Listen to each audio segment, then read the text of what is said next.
का। और इसके नाम आपको पता चल रहा है कि साइटोसेल के लिए यूज करें और प्लाज्मा का वर्ड हम यूज करते हैं फ्लूइड कंपार्टमेंट के लिए। तो इसीलिए अगर इसके बेसिक फीचर्स की तरफ हम आए तो साइटोप्लाज्म हम किसको कहेंगे? This is fluid compartment of the cell. So that's why it will be present inside the plasma membrane. Plasma membrane के अंदर ये मौजूद होगा।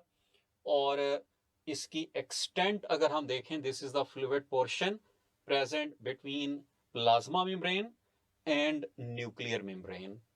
यानी यूकैरियोटिक सेल के केस में आपको पता है कि आउटर बाउंड्री प्लाज्मा मेम्ब्रेन है, इनर न्यूक्लियर मेम्ब्रेन है, और इसके दरमियान का जो एरिया है इसको हम साइटोप्लाज्म का नाम देंगे, that is fluid compartment. This is also considered as a common component between prokaryotic cell and eukaryotic cell, with the difference of cytoskeleton and membrane bounded organelles. यानी बाकी ओवरऑल कंपोजिशन सेम होगी दोनों में, सिवाय membrane bounded organelles के और cytoskeleton के, जो यूकैरियोटिक सेल का फीचर है। इसकी कंपोजिशन को हम देखते हैं कि साइटोप्लाज्म की बेसिक कंपोजिशन क्या है, कौन कौन से इसमें कंपोनेंट्स मौजूद होंगे। जनरली हम इनको कंपोजिशन के लिहाज से 3 में डिवाइड करेंगे। नंबर 1 और द फंडामेंटल बायोलॉजिकल मॉलिक्यूल्स।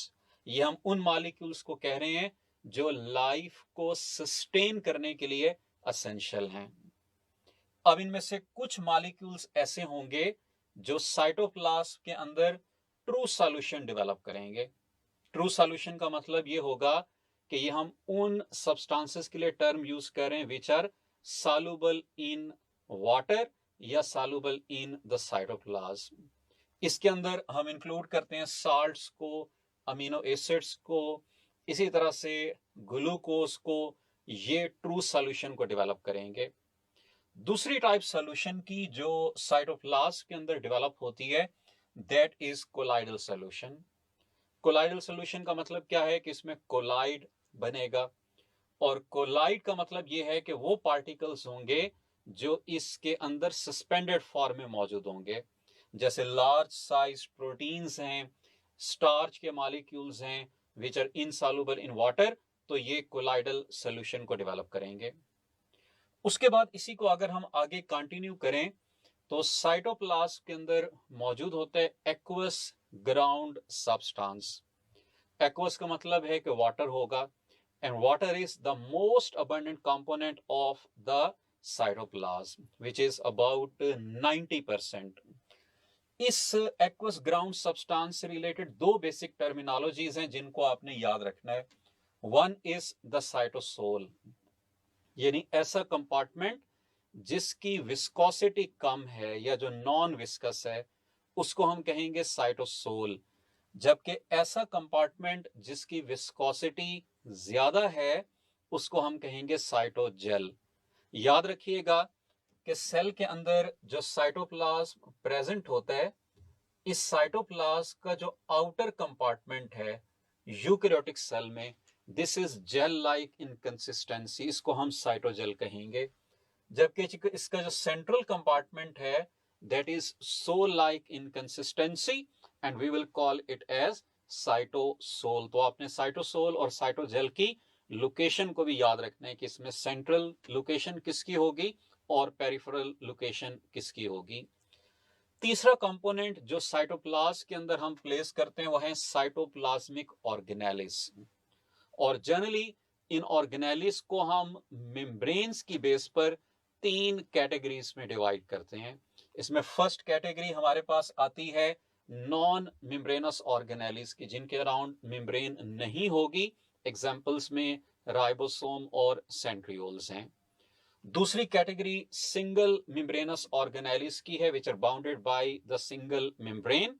इसके अंदर एंडोप्लाज्मिक रेटिकुलम, गोल्गी अपरेटस ये कॉमन एग्जांपल्स हैं।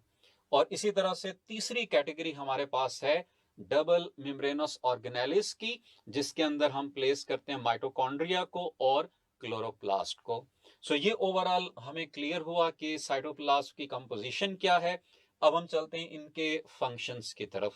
यहां पर आपने जो मेन फंक्शंस याद रखने हैं साइटोप्लाज्म के, उसमें पहला फंक्शन ये है कि it acts as store house of different chemical substances.